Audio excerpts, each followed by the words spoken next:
ದಾಂಡೇಲಿ ನಗರದ ಸೌಂದರ್ಯೀಕರಣದ ದೃಷ್ಟಿಯಿಂದ Sunday market ಒಳಗಡೆ ಆವರಣದಲ್ಲಿದ್ದ ಅವ್ಯವಸ್ಥಿತ ತರಕಾರಿ ಅಂಗಡಿಗಳಿಗೆ ಬ್ರೇಕ್. ದಾಂಡೇಲಿ ನಗರದ ಸ್ವಚ್ಛತೆ ಮತ್ತು ಸೌಂದರ್ಯೀಕರಣದ ದೃಷ್ಟಿಯಿಂದ ಸ್ವಚ್ಛತಾ ಅಭಿಯಾನ ಹಾಗೂ ಅತಿಕ್ರಮಿತ ಮತ್ತು ಅವ್ಯವಸ್ಥಿತ ಅಂಗಡಿಗಳನ್ನು ತೆರವುಗೊಳಿಸುವ ಕಾರ್ಯಕ್ಕೆ ದಾಂಡೇಲಿ ತಾಲೂಕಾಡಳಿತ ಮತ್ತು ನಗರಾಡಳಿತ ಮುಂದಾಗಿದ್ದು, ಈಗಾಗಲೇ ಇದಕ್ಕೆ ಸಂಬಂಧಪಟ್ಟಂತೆ ಫುಟ್ಪಾತ್ಗಳಲ್ಲಿ ನಿಲ್ಲಿಸಿಟ್ಟಿದ್ದ ಗುಜರಿ ವಾಹನಗಳ ತೆರವು ಕಾರ್ಯಾಚರಣೆ ಸೇರಿದಂತೆ ಫುಟ್ಪಾತ್ ಅತಿಕ್ರಮಿಸಿ ಹಾಕಲಾದ ಗೂಡಂಗಡಿಗಳನ್ನು ಹಾಗೂ ರಸ್ತೆ ಬದಿ ಅತಿಕ್ರಮಿಸಿರುವುದನ್ನು ತೆರವುಗೊಳಿಸಲಾಗಿದ್ದು, ಇದರ ಮುಂದುವರಿದ ಭಾಗ ಎಂಬಂತೆ ನಗರದ ಸಂಡೇ ಮಾರ್ಕೆಟ್ನ ಆವರಣದಲ್ಲಿ ಅವ್ಯವಸ್ಥಿತವಾಗಿ ಎಲ್ಲೊಂದರಲ್ಲಿ ಪ್ಲಾಸ್ಟಿಕ್ ವಗೈರೆಗಳನ್ನು ಮನಸೋ ಇಚ್ಛೆ ಕಟ್ಟಿ ತರಕಾರಿ ಅಂಗಡಿಗಳನ್ನು ನಡೆಸುತ್ತಿರುವುದನ್ನು ವ್ಯವಸ್ಥಿತವಾಗಿ ನಡೆಸಬೇಕೆಂಬ ಉದ್ದೇಶದಡಿ ಸಂಡೇ ಮಾರ್ಕೆಟ್ನ ಆವರಣದಲ್ಲಿದ್ದ ಪ್ಲಾಸ್ಟಿಕ್ ಹೊದಿಕೆ ಅಳವಡಿಸಿಕೊಂಡಿದ್ದ ತರಕಾರಿ ಅಂಗಡಿಗಳನ್ನು ಸದ್ಯಕ್ಕೆ ತೆರವುಗೊಳಿಸುವ ಕಾರ್ಯಕ್ಕೆ ಇಂದು ಬುಧವಾರ ಬೆಳಿಗ್ಗೆ 8 ಗಂಟೆ ಸುಮಾರಿಗೆ ಚಾಲನೆಯನ್ನು ನೀಡಲಾಯಿತು. ಈ ಸಂದರ್ಭದಲ್ಲಿ ತಹಶೀಲ್ದಾರ್ ಶೈಲೇಶ್ ಪರಮಾನಂದ್, ಪೌರಾಯುಕ್ತರಾದ ವಿವೇಕ್ ಬನ್ನೆ, ನಗರಸಭೆಯ ಆರೋಗ್ಯ ನಿರೀಕ್ಷಕರಾದ ವಿಲಾಸ್, ನಗರಸಭೆಯ ಆದಿನಾರಾಯಣ್, ಪೌರಕಾರ್ಮಿಕರ ಮೇಲ್ವಿಚಾರಕ ಶ್ರೀನಿವಾಸ್ ಮೊದಲಾದವರು ಉಪಸ್ಥಿತರಿದ್ದರು. 20ಕ್ಕೂ ಹೆಚ್ಚು ಪೌರಕಾರ್ಮಿಕರು ಈ ತೆರವು ಕಾರ್ಯದಲ್ಲಿ ತೊಡಗಿಸಿಕೊಂಡಿದ್ದರು.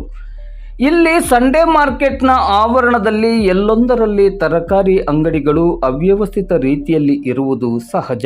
ಪ್ರತಿ ವರ್ಷವೂ ಇಲ್ಲಿನ ತರಕಾರಿ ಅಂಗಡಿಗಳ ಪ್ಲಾಸ್ಟಿಕ್ ಹೊದಿಕೆ ಶೀಟುಗಳನ್ನು ಹಾಗೂ ವಿವಿಧ ಪರಿಕರಗಳನ್ನು ನಗರಸಭೆ ತೆರವು ಮಾಡುತ್ತಲೇ ಬರುತ್ತಿದೆ. ಹೀಗೆ ತೆರವು ಮಾಡಿದ ನಂತರ ಕೆಲವು ದಿನಗಳೊಳಗೆ ಮತ್ತೆ ಅದೇ ಹಿಂದಿನ ರೂಪವನ್ನೇ ಸಂಡೇ ಮಾರ್ಕೆಟ್ ಕಾಣುತ್ತಾ ಬಂದಿದೆ. ಈ ಬಾರಿಯೂ ಮತ್ತೆ ಅದೇ ರಾಗ ಅದೇ ಹಾಡು ಎಂಬಂತಾಗುವುದರಲ್ಲಿ ಯಾವ ಅನುಮಾನ ಇಲ್ಲ ಎನ್ನುವುದು ಸ್ಪಷ್ಟವಾಗುತ್ತಿದೆ. ಕಾರಣ, ಮಳೆಗಾಲ ಸನಿಹದಲ್ಲಿರುವುದರಿಂದ ಮತ್ತೆ ಸಂಡೇ ಮಾರ್ಕೆಟ್ನ ಆವರಣದಲ್ಲಿರುವ ಅಂಗಡಿದಾರರು ರಕ್ಷಣೆಗಾಗಿ ಪ್ಲಾಸ್ಟಿಕ್ಗಳನ್ನು ಅಳವಡಿಸಬೇಕಾಗಿದೆ. ಈ ನಿಟ್ಟಿನಲ್ಲಿ ತಾಲೂಕಾಡಳಿತ ಮತ್ತು ನಗರಾಡಳಿತ ಈ ಸಮಸ್ಯೆಗೆ ಶಾಶ್ವತವಾದ ಪರಿಹಾರವನ್ನು ಕಂಡುಕೊಳ್ಳಬೇಕಾಗಿರುವುದು ಅತಿ ಅಗತ್ಯವಾಗಿದೆ. ರಾಜ್ಯದ ಬೇರೆ ಬೇರೆ ಜಿಲ್ಲೆಗಳಲ್ಲಿ ಇರುವ ರೀತಿಯಂತೆ ಇಲ್ಲಿಯೂ ಸಂಡೇ ಮಾರ್ಕೆಟ್ನ ಆವರಣದಲ್ಲಿ 2 ಅಥವಾ 3 ವೃತ್ತಾಕಾರದಲ್ಲಿ ನಗರದ ಹಳೆ ಮೀನು ಮಾರುಕಟ್ಟೆಯಂತೆ ಕಟ್ಟೆಗಳನ್ನು ಕಟ್ಟಿ, ಕಟ್ಟೆಯ ಮೇಲ್ಗಡೆ ತರಕಾರಿ ಮಾರಲು ಅವಕಾಶವನ್ನು ನೀಡಿ, ಕಟ್ಟೆಯ ಕೆಳಗಡೆ ಆಯಾಯ ತರಕಾರಿ ಅಂಗಡಿಗಳವರ ತರಕಾರಿಗಳನ್ನು ದಾಸ್ತಾನು ಇಡಲು ಗೋಡೌನ್ ರೀತಿ ಮಾಡಿ, ಕಟ್ಟೆಗೆ ಮೇಲ್ಚಾವಣಿ ಶೀಟ್ ಅಳವಡಿಸಿದ್ದಲ್ಲಿ ಅಥವಾ ಸಿಮೆಂಟ್ RCC ಮಾಡಿದ್ದಲ್ಲಿ ಸರಿಸುಮಾರು 50ರಿಂದ 80 ತರಕಾರಿ ಅಂಗಡಿಗಳನ್ನು ಇಲ್ಲಿ ಸಿದ್ಧಪಡಿಸಲು ಸಾಧ್ಯವಿದೆ.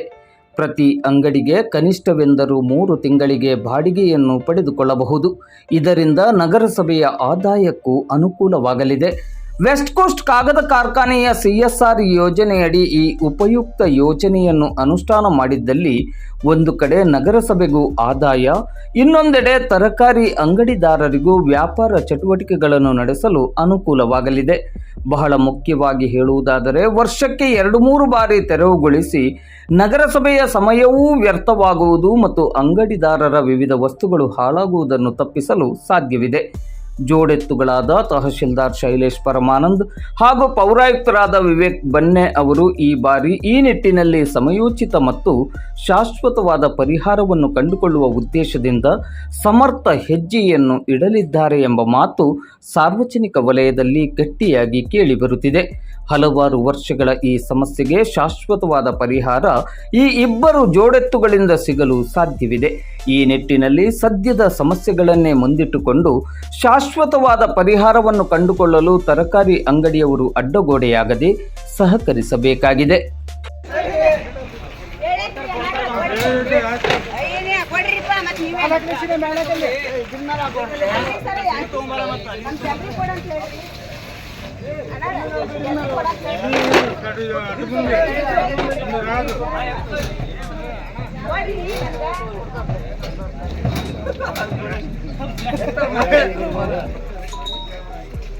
ಅದು ಇದು ಮುರಿದು